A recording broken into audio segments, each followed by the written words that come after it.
I, 32F, have been married to Joseph, 34M, for 5 years now. We've been together for a total of 8 years, and I thought we were a perfect match until recently. I have a younger brother, Earl, 28M, who has cerebral palsy and requires constant care. Our parents passed away in a car accident 3 years ago, leaving me as Earl's primary caregiver. To give some background, Earl and I grew up in a close-knit family. Our parents were incredibly supportive and dedicated their lives to ensuring Earl had the best care possible. Despite his condition, Earl has always been a bright and cheerful person. He has a great sense of humor and an infectious laugh that can light up a room. Growing up, I always felt protective of him, but our parents made sure I had my own life too. I met Joseph during my second year of college. We were in the same study group for our economics class. At first, we were just friends, but over time, our relationship grew into something more. Joseph was charming, ambitious, and seemed to have a kind heart. When I introduced him to my family, including Earl, he appeared to be understanding and supportive. When Joseph and I first started dating, he seemed understanding about my brother's condition. He would often accompany me to visit Earl at the care facility where he lived. However, I noticed that Joseph always seemed uncomfortable around Earl. He wouldn't engage in conversation with him and would often make excuses to leave early. I remember one particular visit when Earl was excited to show Joseph a painting he had made in his art therapy class. Joseph barely looked at it and quickly changed the subject. I felt a pang of disappointment but brushed it off, thinking Joseph was just nervous around people with disabilities. I tried talking to Joseph about it several times, but he always brushed it off, saying he was just shy around people with disabilities. I found this strange because Joseph was usually very outgoing and friendly with everyone else. He was the life of the party at social gatherings and could strike up a conversation with anyone. His behavior around Earl was a stark contrast to his usual demeanor. Still, I didn't push the issue too much, hoping he'd eventually become more comfortable around Earl. I thought that with time and exposure, Joseph would see Earl for the wonderful person he is, beyond his disability. After our parents died, I had to make the difficult decision to become Earl's full-time caregiver. It was a devastating time for both of us. Earl had always been close to our parents, and their sudden loss hit him hard.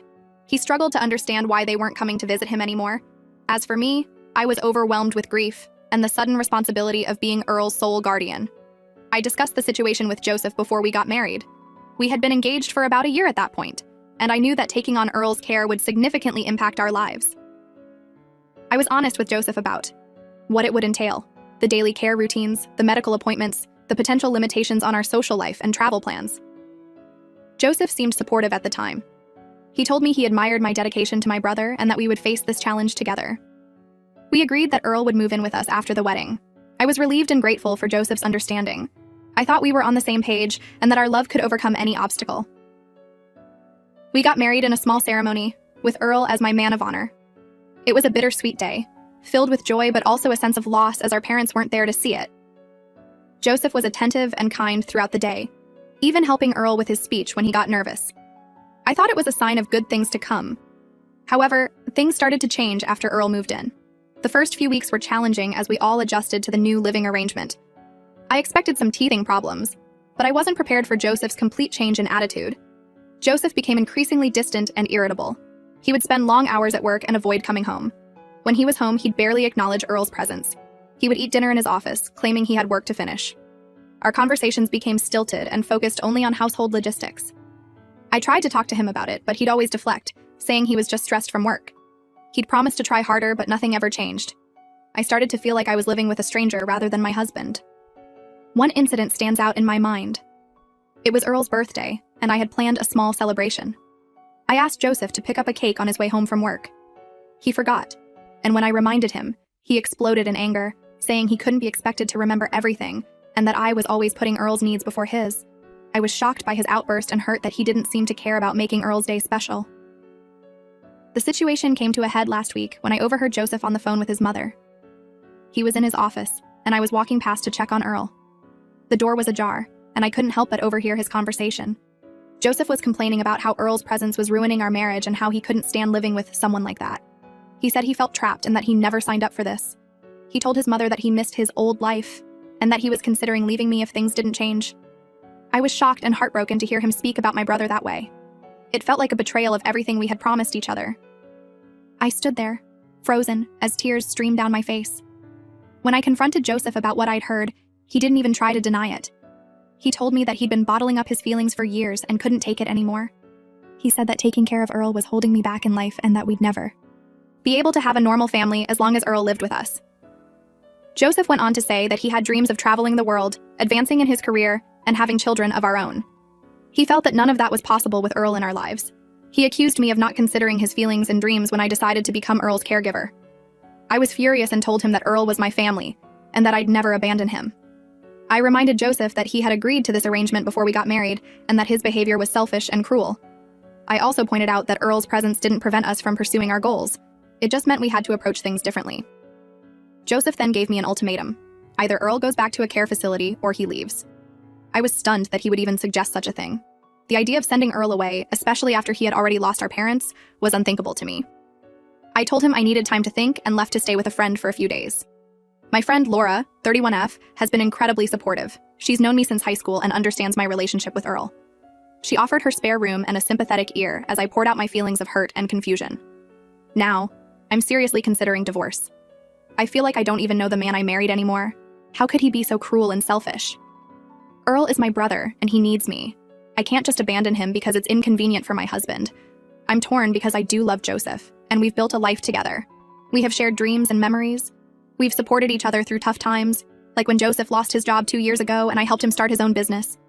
I thought we were partners who could face anything together.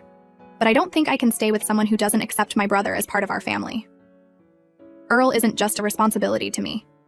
He's my flesh and blood, my little brother who I've loved and protected all my life. The thought of choosing between them is tearing me apart. Am I overreacting? Should I try to work things out with Joseph? Or is this a deal breaker? I keep replaying our years together in my mind, wondering if there were signs I missed. Was Joseph always this intolerant, and I was just too blinded by love to see it? I'm planning to talk to a lawyer this week to understand my options. I want to be prepared for whatever decision I make. I'm also looking into support groups for siblings of people with disabilities. I feel so alone and conflicted right now. Any advice or support would be greatly appreciated. I'm struggling to see a way forward that doesn't involve heartbreak for someone I love. Update 1. It's been about 2 weeks since my last post, and a lot has happened. First, I want to thank everyone for their support and advice. It really helped me gain perspective on my situation and gave me the strength to face this difficult time. After my initial post, I decided to have one final conversation with Joseph to see if there was any way to salvage our marriage. I arranged for Earl to stay with a respite care service for a weekend so Joseph and I could talk without distractions. It was hard to leave Earl, even for a short time, but I knew this conversation was necessary. I spent the days leading up to our talk reflecting on our relationship and preparing what I wanted to say. I thought about the good times we'd shared, our first date at that quirky Italian restaurant where Joseph spilled wine all over himself, our backpacking trip through Europe where we got lost in the streets of Prague but discovered the most beautiful hidden church, the quiet nights at home just enjoying each other's company. I wanted to believe that the man I fell in love with was still there somewhere. When the weekend came, Joseph and I sat down in our living room. The tension was palpable. I started by expressing how hurt I was by his words and actions regarding Earl. I explained that Earl wasn't just a burden or an obligation to me, but an integral part of my life and my family. During our conversation, Joseph revealed that he had never been comfortable with the idea of being a caregiver to Earl. He admitted that he had hoped I would change my mind about having Earl live with us after we got married. He said he felt like he was living with a stranger and that our home no longer felt like his own. Joseph went on to describe how he felt our life had become centered around Earl's needs. He mentioned missed dinner dates, canceled vacations, and the constant worry about Earl's health. He said he felt like he was losing me to my role as a caregiver and that he missed the carefree woman he had fallen in love with. I was taken aback by the depth of his resentment. I hadn't realized how much he had been bottling up. I tried to explain to Joseph how important Earl was to me and how I couldn't just abandon my brother. I reminded him of the vows we took, for better or for worse, and how I believed that included supporting each other through family challenges. I suggested couples therapy to help us work through this issue. I thought that with professional help, we might be able to find a balance that worked for all of us. But Joseph was adamant that he couldn't live with Earl anymore. He said he had tried for years and couldn't do it any longer. The conversation quickly turned heated. Joseph accused me of loving Earl more than him and said that I was using my brother as an excuse to avoid intimacy in our marriage. He claimed that I was so focused on being Earl's caregiver that I had neglected my role as a wife. I was shocked by his words and realized that there was a lot more going on than just his discomfort with Earl. It seemed that Joseph had been harboring these feelings for a long time, allowing them to fester and grow into something ugly. In the heat of the moment, Joseph said something I'll never forget. He told me that he sometimes wished Earl had died in the accident with our parents, so that we could have a normal life. The moment those words left his mouth, I saw a side of Joseph I had never seen before. It was like a mask had slipped, revealing a person I didn't recognize. I was absolutely devastated by this statement. It felt like a knife through my heart. How could he wish death on my brother? someone who had already suffered so much. It was cruel beyond anything I could have imagined Joseph capable of. At that moment, I knew there was no going back. The love and trust I had for Joseph shattered into a million pieces. I told him that I wanted a divorce. The look of shock on his face told me he hadn't expected me to actually go through with it. He had underestimated how much his words would affect me. Joseph tried to backtrack, saying he didn't mean what he said about Earl, that it was just spoken in anger. But I knew that even if he didn't truly wish Earl dead, the fact that he could say such a thing, even in anger, was unforgivable. Some lines, once crossed, can't be uncrossed. I've since moved out of our house with Earl and we're staying with my aunt for now. My aunt Carol, 55F, has been incredibly supportive. She helped me pack up our things and has been assisting with Earl's care while I sort out our living situation. I've contacted a divorce lawyer and we're starting the process. It's overwhelming to think about dismantling the life Joseph and I built together, but I know it's necessary. My lawyer has been helpful in explaining the process and what I can expect. Joseph has been calling and texting nonstop, begging for another chance. He's promised to try harder with Earl, to go to therapy, to do whatever it takes to save our marriage. But I've blocked his number. I can't forgive what he said about wishing my brother was dead. Those words play on repeat in my mind, reminding me of the ugliness that was hiding beneath the surface of our relationship. This whole situation has been incredibly difficult, but I know I'm making the right decision. Earl is my family, and I won't abandon him for anyone. The way Joseph spoke about him showed a fundamental lack of empathy and understanding that I don't think can be fixed. I'm looking into buying a small house that will be more accessible for Earl's needs. It's daunting to think about managing a mortgage on my own, but I'm determined to create a stable home for Earl and me. I'm scared about the future and how I'll manage on my own, but I also feel a sense of relief. I realize now that I've been walking on eggshells around Joseph for years, always trying to make him comfortable with Earl's presence. It's exhausting, and I don't want to live like that anymore. There are moments when I miss Joseph, or rather, the person I thought he was. I miss having a partner to share my life with. But then I remember his cruel words, and I know I'm better off without him. Thank you all again for your support. It means more than you know to have people understand and validate my feelings. I'll update again when there are any significant developments in the divorce process. Update 2. It's been about a month since my last update, and things have been moving quickly. The divorce proceedings are underway, and it's been a roller coaster of emotions. Some days I feel strong and sure of my decision, while other days I find myself second-guessing everything. Joseph initially tried to contest the divorce, claiming that I was making a rash decision based on one heated argument. He even went as far as to suggest that I was mentally unstable due to the stress of caring for Earl. This accusation hurt deeply, but it also reaffirmed that I was making the right choice in ending our marriage. The Joseph I thought I knew would never have stooped so low. I'm grateful that I had documented Joseph's behavior and comments over the years. Looking back, I realized there were many small incidents that I had brushed off or made excuses for, like the time Joseph forgot to invite Earl to his birthday dinner, or when he conveniently had to work late every time we had plans to visit Earl's favorite park. My lawyer used this information to build a strong case for the divorce. We're pushing for a quick resolution, as I want to move on with my life as soon as possible. One unexpected development is that Joseph's family has reached out to me. His sister Lisa, 30F, called me last week. We'd always gotten along well, and I considered her a friend. She apologized for her brother's behavior and told me that she and their parents were shocked when they found out the real reason for our divorce. Apparently, Joseph had been telling them a different story, painting himself as the victim of an unreasonable wife who cared more about her brother than her marriage. Lisa shared some information that shed new light on Joseph's behavior. She revealed that their cousin had a severe disability and had lived with them for a few years when they were teenagers. Joseph had struggled to cope with the situation and had been in therapy for it. He never told me about this, and it explains a lot about his discomfort around Earl. While this information helps me understand Joseph's behavior, it doesn't excuse it. If anything, it makes me more upset that he never shared this part of his past with me. We could have addressed his issues earlier in our relationship if he had been honest. It feels like another betrayal, another secret he kept from me. On a positive note, Earl and I have settled into a nice routine at our aunt's house. She's been incredibly supportive and has even offered to help with Earl's care when I need a break. Earl seems to be adjusting well to the change. He asks about Joseph sometimes, which breaks my heart, but overall, he seems happier and more relaxed without the constant tension in the house.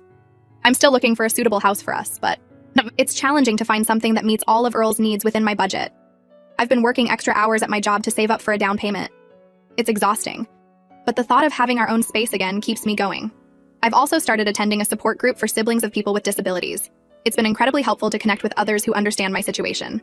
Through the group, I've met a woman named Rachel, 35F, who has become a close friend. She's been through a similar situation with her ex-husband and her autistic sister, and her advice has been invaluable.